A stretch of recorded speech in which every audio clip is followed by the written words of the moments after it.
오늘 본문 말씀은 약 기원 전 9세기에 있었던 사건 중에 하나입니다. 9세기는요, 이스라엘 분열 왕국 시대입니다.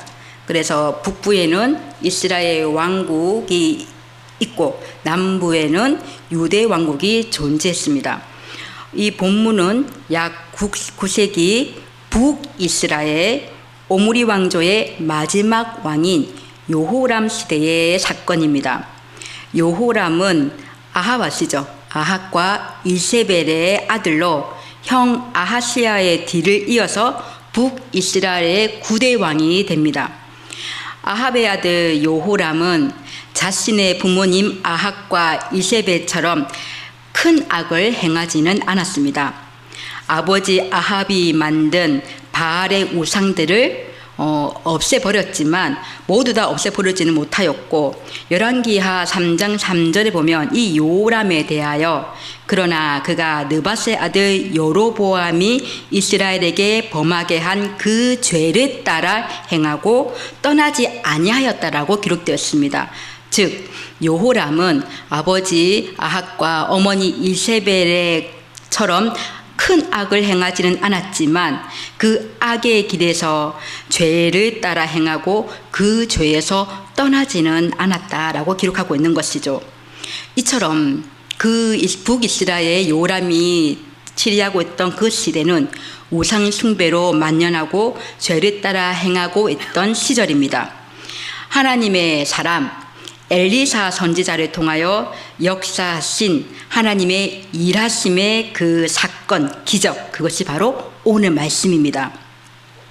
당시 북이스라엘은 호시탐탐 노리는 이 아람의 여러 차례 그 침입으로 이 북이스라엘은 어려움 가운데 있었습니다. 이때 아람 왕은 베하닷 2세입니다.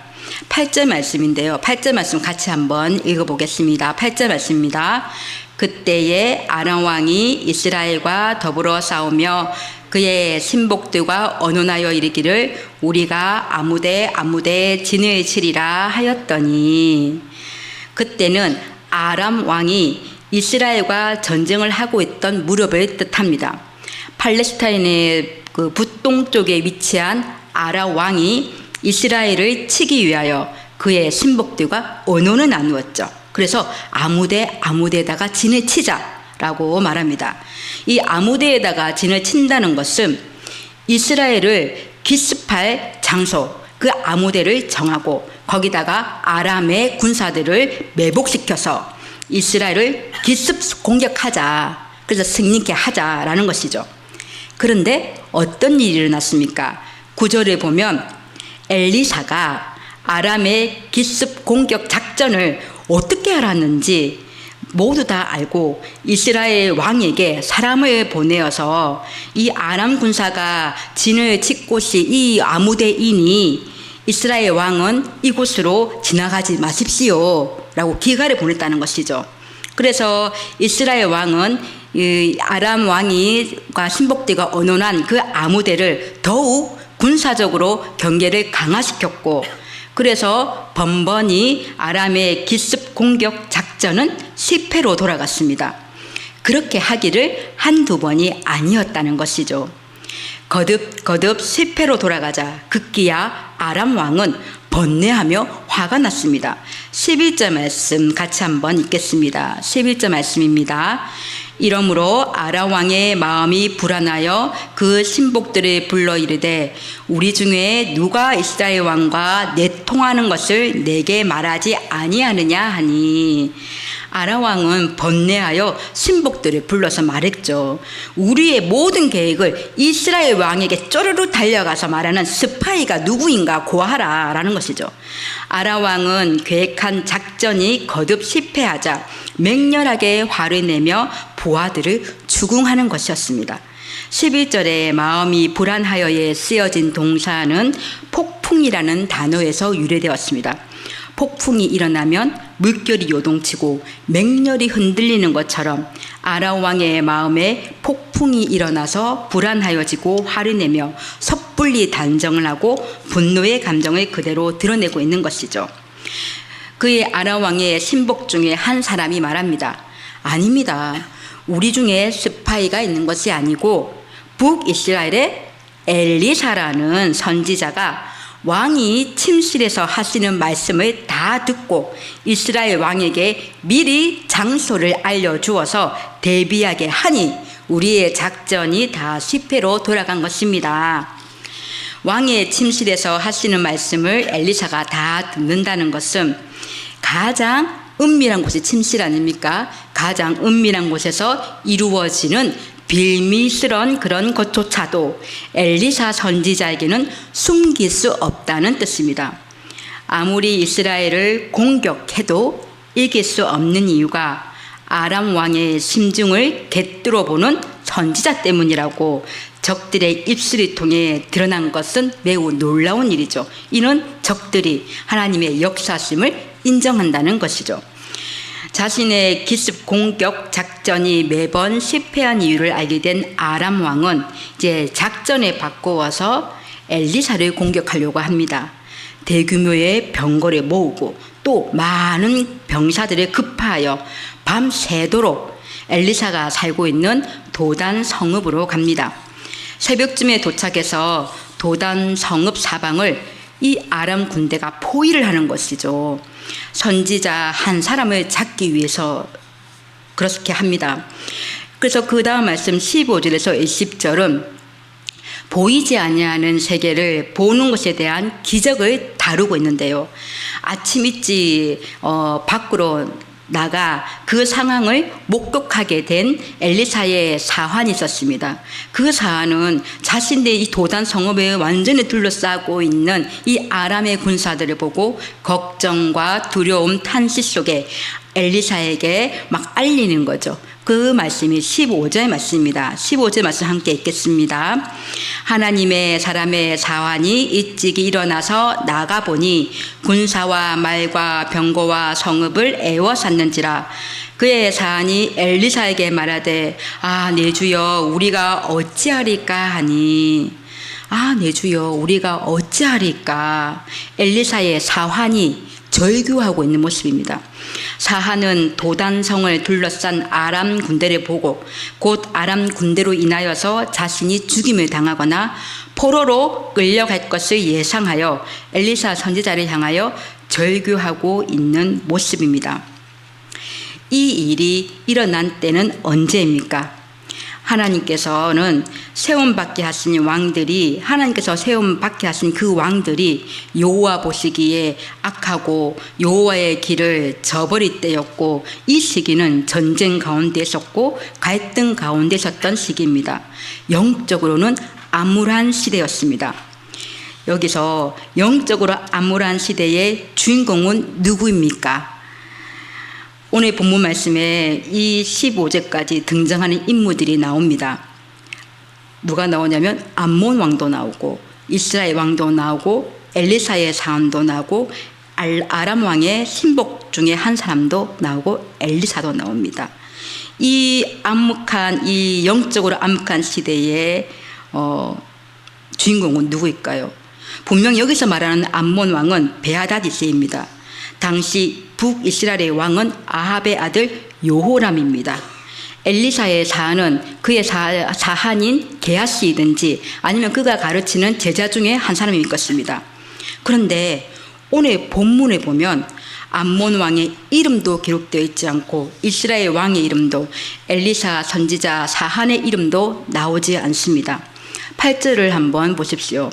8절에 띄워진 말씀을 보면 그때에 아람 왕이 아람 왕이라고만 기록되어 있죠. 또 10절을 한번 보십시오.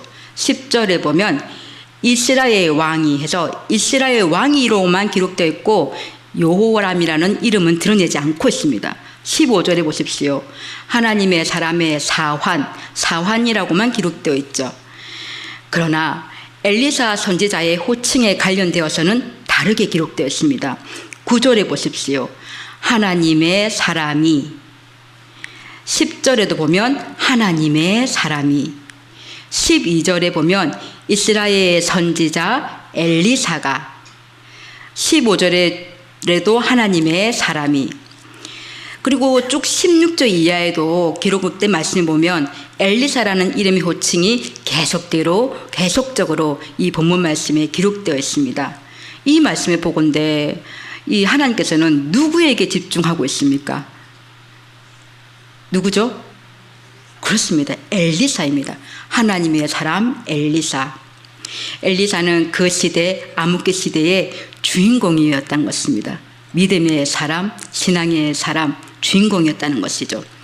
엘리사의 스승은 누구신지 아시죠? 죽지 않고 하늘로 올라간 사람 누구죠? 엘리야이죠. 엘리야 선지자. 엘리야 선지자도 그 시대의 전쯤이었죠. 엘리야 선지자도 오므리 왕조 때 섬겼던 그런 선지자입니다. 엘리야 선지자는 요람의 아버지 아합과 또 어머니 이세벨이 통치하는 시대에 있었던 갈멜산 대결 아시죠? 그 갈멜산 대결의 주인공입니다. 이때 850명이라는 영적 전쟁에서 기도 응답으로 대승리했던 선지자입니다. 엘리야 선지자는 갈멜산 대결을 보기 위해서 모여든 하나님의 백성들을 향해서 외치죠.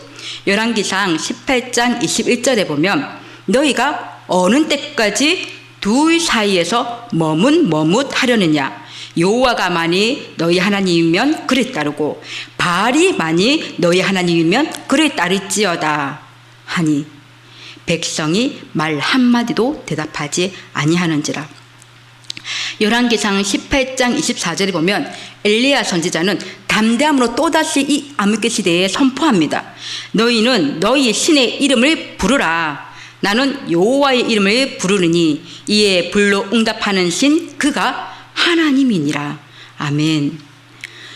영적으로 악하고 암울한 시기, 세상을 향하여 어느 때까지 둘 사이에서 머뭇거리겠느냐. 나는 여호와의 이름을 부르리라. 또 오늘 본문에서 보면 엘리사처럼 영적 눈이 열려서 아람 왕의 그 심중을 꿰뚫어보는 능력, 그리고 보이지 않는 영적 대결에서의 그 기적과 승리도 그들의 이 엘리사와 엘리야의 공통점은 영적 암흑기에 예수 신앙을 선포하는, 여호와 신앙을 선포하는 주인공이었다는 것입니다. 이렇듯 세상 가운데 믿음의 신앙을 선포하는 것은 쉬운 일입니까? 결코 쉬운 일이 아닙니다. 임마누엘의 하나님과의 동행함이 있어야 하고 그 동행함 속에 누리는 믿음의 담대함이 있어야 합니다. 우리가 23년 이 한 해를 돌아봤을 때 참 우리의 특기는 머뭇거린 것 같습니다.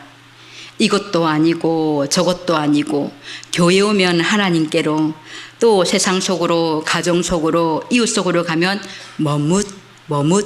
주빛. 그런 가운데 오늘 본문은 머뭇거리지 않고 세상 가운데 믿음으로 선포한 사람들의 이야기로 우리들에게 믿음의 도전을 줍니다. 하나님께서는 하나님의 사람 엘리야 그리고 그의 제자 엘리사로 하여금 그 시대를, 암흑기 시대를 파수하게 하시고 당신의 뜻 가운데 이스라엘 역사를 여전히 주도적으로 움직여 나가고 계심을 우리는 발견할 수 있습니다. 본문의 주인공이 엘리사인 것도 그런 이유인 것이죠. 여러분과 제가 주인공이 되기를 원합니다. 하나님의 생명책에 연산제일교회 목사가, 또 연산제일교회 장로가, 연산제일교회 권사가, 연산제일교회 집사가 아니라 하나님의 사람 유철만 목사, 하나님의 사람 최채규 장로, 하나님의 사람 김영목 집사, 하나님의 사람 박영숙 권사, 이렇게 이름이 쓰여지는 영광의 그리스도인이 되시기를, 주인공 그리스도인이 되시기를 소망합니다. 아람 왕의 이 병거와 많은 군사가 도단성을 포위한 것을 보고 절규하고 있는 엘리사의 사한을 향해서 엘리사 선지자가 먼저 보인 반응은 무엇입니까? 두려워하지 말라는 것이죠. 16절, 17절 말씀 함께 읽겠습니다.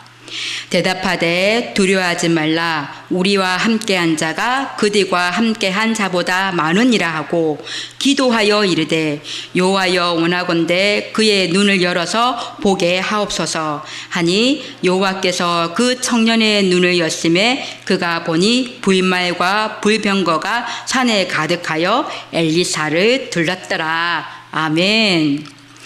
엘리사의 첫마디는 두려워하지 말라였습니다. 그 이유가 무엇입니까?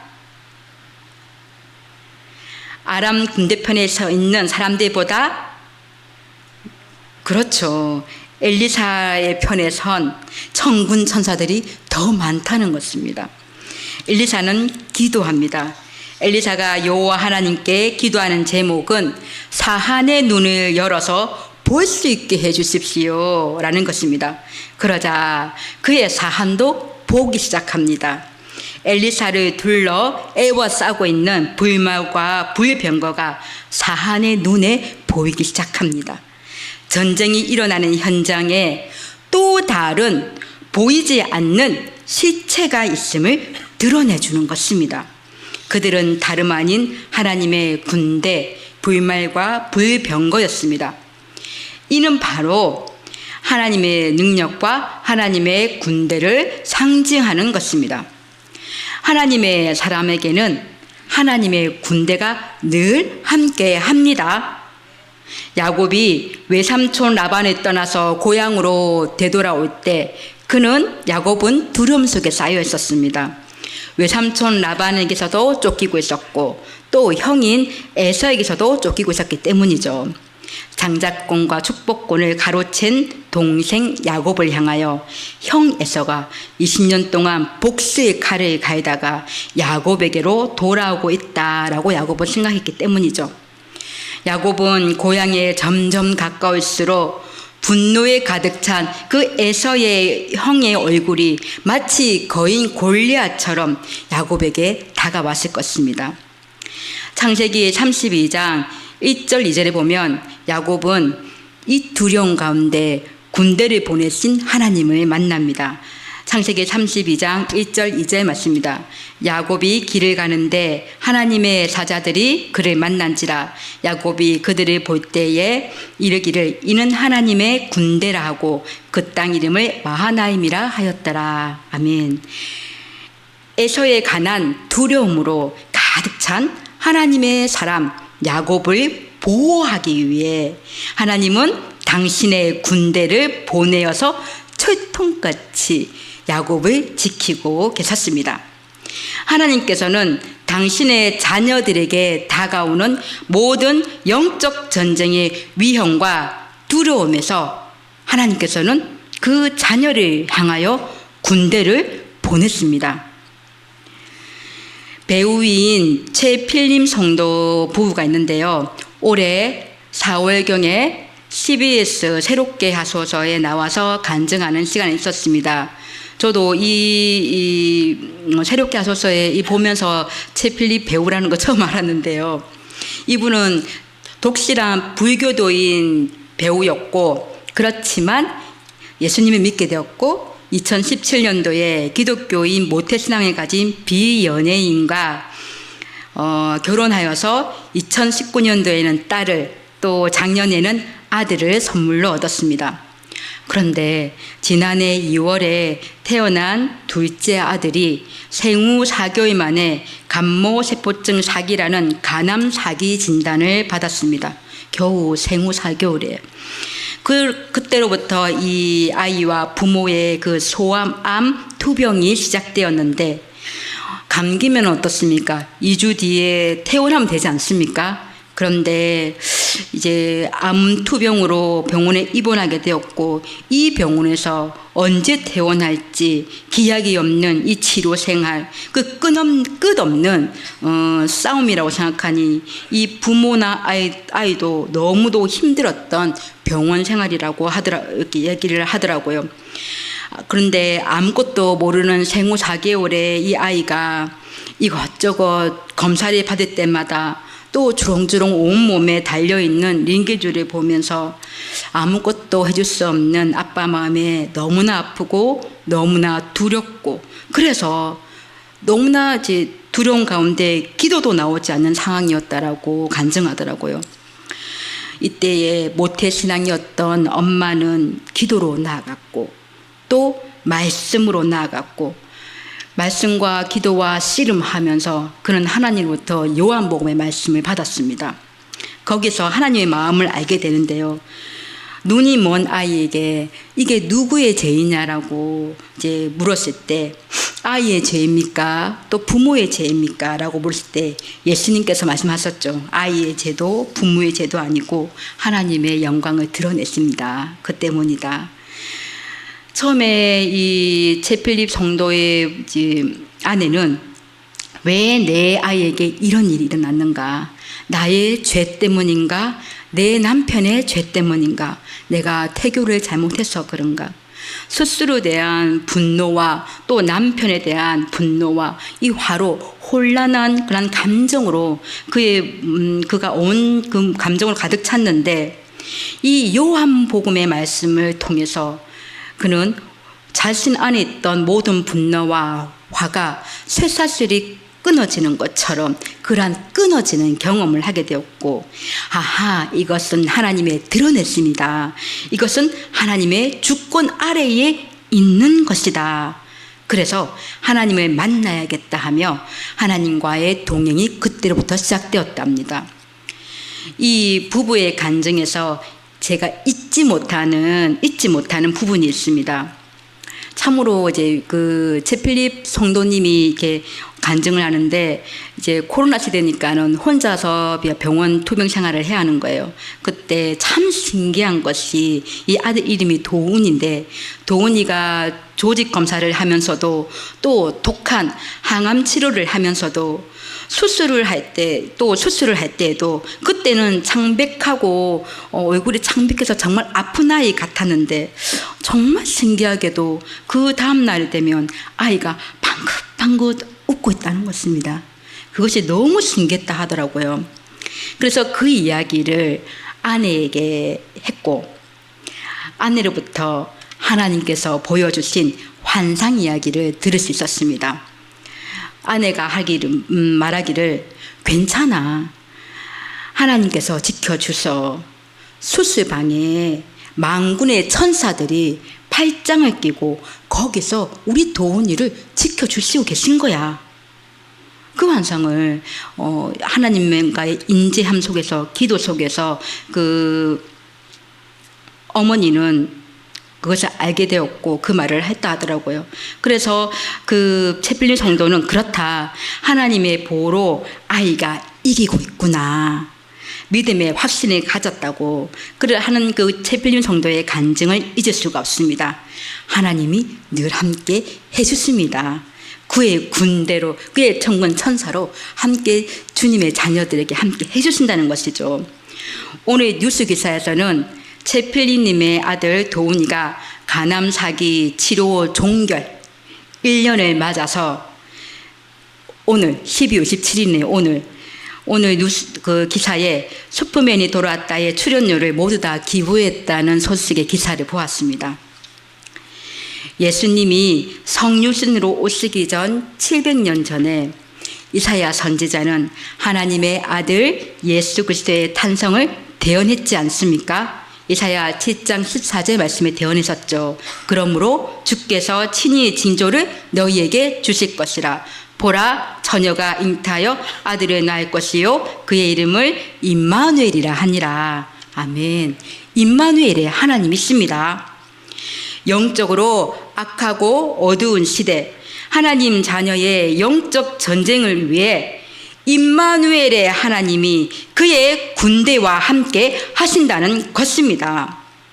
야곱이 골리앗처럼 느껴졌던 형 에서에 대한 두려움 앞에서도, 또 엘리야 선지자가 1대 850명이라는 기도의 영적 대결을 했을 때도, 아람 왕의 수많은 군대가 엘리사가 살고 있는 도단 성읍을 포위하였을 때도, 또 하나님과의 동행이 시작된 채필립 성도 부부의 아들 도훈이에게, 그 작은 아이에게 조직검사, 또 독한 항암치료, 또 수술할 때도 천군 천사가, 하나님의 군대가 팔짱에 끼고 돕고 있었던 것입니다. 하나님께서는 군대 마하나임을, 하나님의 불말과 불병거를, 천군 천사를 그들의 자녀를 향하여 보내주십니다. 임마누엘의 하나님이 함께 하실 때, 우리가 기도로 나아갈 때 그의 군대를 보내주실 것을 믿습니다. 기도할 때 영안의 눈이 열려 보이지 않는 영원한 세계를 볼 수 있습니다. 이것은 그 시대, 이 아람 왕 엘리사 시대에 가능한 것이 아니라 지금 우리에게도 가능한 것입니다. 아멘입니까? 하나님의 영이 늘 우리 옆에 있음을 깨닫기를 원합니다. 우리의 눈이 열려서 하나님의 통치하심을 우리가 늘 보고 누리면서 살기를 축복합니다. 하나님의 초자연적인 보호하심을 누릴 때, 그 초자연적인 그 보호하심을 느끼게 될 때 우리는 어떻게 될까요? 영적 눈이 열려 있었던 엘리사는 아무리 아람 왕의 병거와 군사들이 도단성을 둘러 포위한다 할지라도 그것들보다 더 크고 강한 여호와의 군대를 보고 있었기에 영적 충만에서 오는 여유와 자유, 그리고 배짱, 사안의 눈을 들어서 보게 해달라는 기도의 너그럼 또한 소유하고 있었습니다. 그리고 엘리사는 이러한 원리를 역이용하여서 자신을 치러 온 중무장한 군인들의 눈을 어둡게 해서 도리어 사마리아로 포위하여 잡아갑니다. 18절 말씀 같이 한번 읽어보겠습니다. 18절 말씀입니다.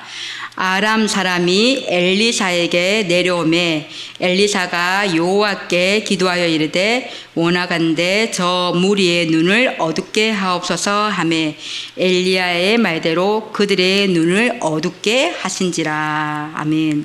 하나님께서는 엘리사의 기도의 응답대로 이 아람 군대의 그 군인들의 눈을 어둡게 하셨습니다.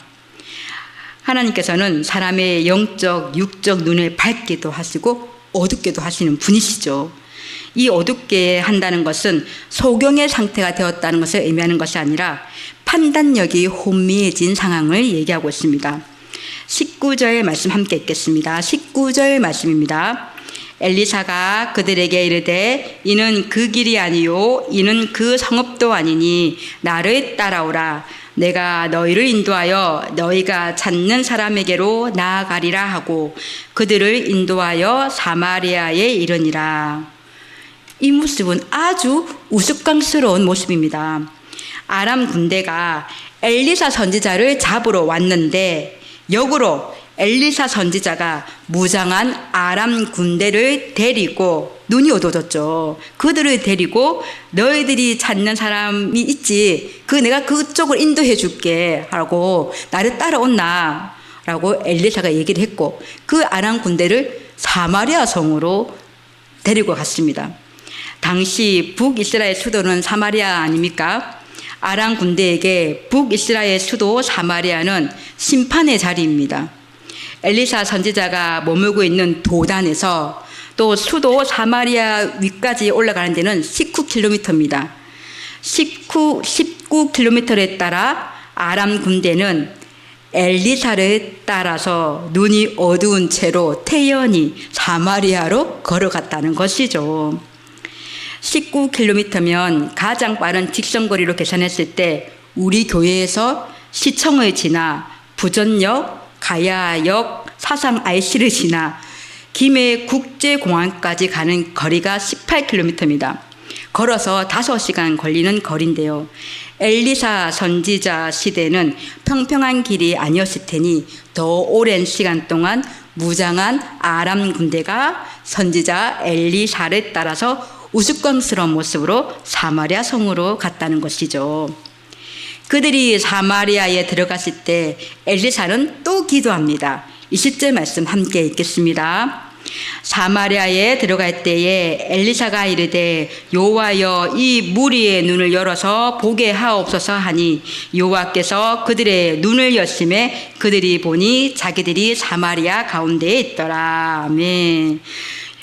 엘리사가 여호와여 이 무리의 눈을 열어서 보게 하옵소서 하니 하나님께서 그 아람 군대의 군인들의 눈을 열게 하셨습니다. 아람 군대의 군인들은 자신이 사마리아 성 한가운데에 있는 것을 그때 비로소 알았고 매우 당황했을 것입니다. 수도 사마리아에 있던 이스라엘의 왕 여호람은 아람 군대를 보고 엘리사에게 말하죠. 내 아버지여 내가 치리까? 내가 이 아람 군대를 치리까? 그러자 엘리사가 대답합니다. 22절 말씀 함께 읽겠습니다. 대답하되 치지 마소서. 칼과 활로 사로잡은 자인들 어찌 치리까? 떡과 물을 그들 앞에 두어 먹고 마시게 하고 그들의 주인에게로 돌려보내소서 하는지라. 아멘. 이스라엘 왕은 그래서 그들을 위해서 먹을 것도 베풉니다. 자기를 잡아 죽이려고 온 아람 군대 이스라엘과 전쟁 상태에 있는 적군인 그들에게 엘리사와 이스라엘 왕은 보복 대신에 풍성한 식탁으로 대접을 했고요. 그들이 먹고 마시자 그대로 놓아주었고 그들이 주인 아람 왕에게로 돌아갔습니다. 결론은 어떻게 되었을까요? 23절 말씀 함께 읽겠습니다. 왕이 위하여 음식을 많이 베풀고 그들이 먹고 마심에 놓아보내니 그들이 그들의 주인에게로 돌아가니라. 이로부터 아람 군사의 부대가 다시는 이스라엘 땅에 들어오지 못하느라. 아멘. 이렇듯 하나님의 초자연적인 보호하심을 우리가 누릴 때 또 느끼게 될 때 엘리사와 같은 두둑한 배짱과 이 여유를 보게 됩니다. 그를 잡으러 왔던 아람 군대를 풍성하게 베풀어서 놓아보내고 역전의 사건이 있게 하는 것이죠. 눈은 눈으로 이는 이로 갚는 사람인데 내가 받는 대로 내가 그대로 돌려줄 것이라 하는 사람인데 그런 사람인데도 하나님의 부르심의 그 소망을 알고 그 안에 거함으로 그 영광의 풍성함을 아는 그리스도인들은 어떻게 될까요? 그들은 누가 너의 오른뺨을 치거든 다른 뺨을 돌려댑니다. 왼뺨을 돌려대는 사람들입니다. 그 영광의 풍성함을 아는 그리스도인들은 너를 재판에 걸어서 너의 속옷까지도 가지려 하는 그 자에게 그 귀한 고독까지도 내어주는 사람이고요. 누가 그를 억지로 오리를 가게 하려는 그 사람과 더 먼 거리 심리도 동행하는 자가 됩니다. 여러분에게 구하는 자에게 그들은 주며 또 너에게 꾸고자 하는 자에게 거절하지 않고 원수를 사랑하고 박해하는 자를 위해 기도하는 자가 됩니다. 이는 내가 힘이 없어서 왼쪽 뺨을 돌려대는 것이 아니죠. 억지로에서 나온 자비가 아닙니다. 예수가 함께 계시니 그 영광의 풍성함을 알미요 보이지 않는 세계의 초월적 영적 승리를 맛보기에 이 영적 자유와 영적 관대함을 누릴 수가 있는 것입니다. 이것이 영안의 눈이 열리고 주님과 동행하며 초자연적인 보호하심을 입은 그리스도인들의 변화입니다. 풍성한 영광을 아는 이들의 배짱과 여유와 인내입니다. 저는 이 찬양이 생각납니다. 예수가 함께 하시니 시험이여 나 겁없네 기쁨의 근원 되시네 예수를 위해 삽시다 날마다 주를 섬기며 언제나 주를 기리고 그 사랑 안에 살면서 예수로 가지 맙시다. 예수와 함께하는 사람, 그 사람이 영안의 눈이 열리고 또 예수께 기도하는 그 사람이 초자연적인 보호하심을 입는 그리스도인이며 그 그리스도인의 그 삶은 풍성한 영광을 알기에 배짱과 여유와 인내가 있다는 것이죠. 말씀을 맺으며 기억합시다. 첫 번째, 예수가 늘 함께 하시니 영적으로 악하고 암울한 시대에 주인공이 되시기를 원합니다. 암몬 왕, 이스라엘의 왕, 또 엘리사의 사한 등 엑스트라가 아니라요, 하나님의 사람 엘리사와 같이 연산제교회 장로, 연산제교회 장로가 아니라 이름이 붙여진 아무개의 장로, 우리 주님이 친히 이름 불러주시는 믿음의 주인공이 되시기를 소망합니다. 두 번째, 예수와 늘 함께 하시니 영안의 눈이 열려지기를 소망합니다. 에베소서 6장 12절에 말씀하죠. 우리의 싸움은 혈과 육을 상대하는 것이 아니요 통치자들과 권세자들과 이 어둠의 세상 주관자들과 하늘에 있는 악한 영들을 상대함이라. 아멘. 하나님의 나라는 보이는 현상이 다가 아닙니다. 보이지 않아 우리가 믿음으로 담대하게 나아가는 나라입니다. 영적 싸움에서 기도할 때에 주시는 이 하나님의 군대의 그 강력한 군대를 맛보시기를 소망합니다. 여러분들을 둘러싸고 있는데 사울은 알아보지 못했잖아요. 하지만 엘리사는 알아봤습니다. 그 하나님의 군대 마하나임 천군 천사들이 보이는 그 영안의 눈이 밝혀지기를 소망합니다. 셋째, 예수님이 늘 함께 하시니 예수님과 함께하는 그 영광의 풍성함을 내가 누리고 내가 알기 때문에 그 초자연적인 보호하심을 내가 누리기 때문에 그런 그리스도인에게 누릴 수 있는 살롬의 평안, 담대함, 믿음의 배짱과 삶의 여유, 무한대로의 영적 자유를 누리는 참으로 멋진 주님의 자녀가 되시기를 소망합니다. 마지막으로 우리는 어떤 자인가 다시 한번 기억합시다. 2023년에 마무리하고 2024년은 더욱더 믿음의 신앙으로 일어서서 나아가기를 소망하며 바울의 고백을 고백합니다. 무명한 자 같으나 유명한 자요, 죽은 자 같으나 보라 우리가 살아있고, 징계를 받는 자 같으나 죽임을 당하지 아니하고, 근심하는 자 같으나 항상 기뻐하고, 가난한 자 같으나 많은 사람을 부유하게 하고, 아무것도 없는 자 같으나 모든 것을 가진 자로다. 아멘. 그러한 그리스도인 되시기를 소망합니다. 이 시간 찬양으로 나갔으면 좋겠습니다. 교회여 일어나라. 또 성도여 일어나라. 두려움과 시편은 다 내려놓고 주님과 함께함으로 다시 일어나며 주님을 나타내기를 소망합니다.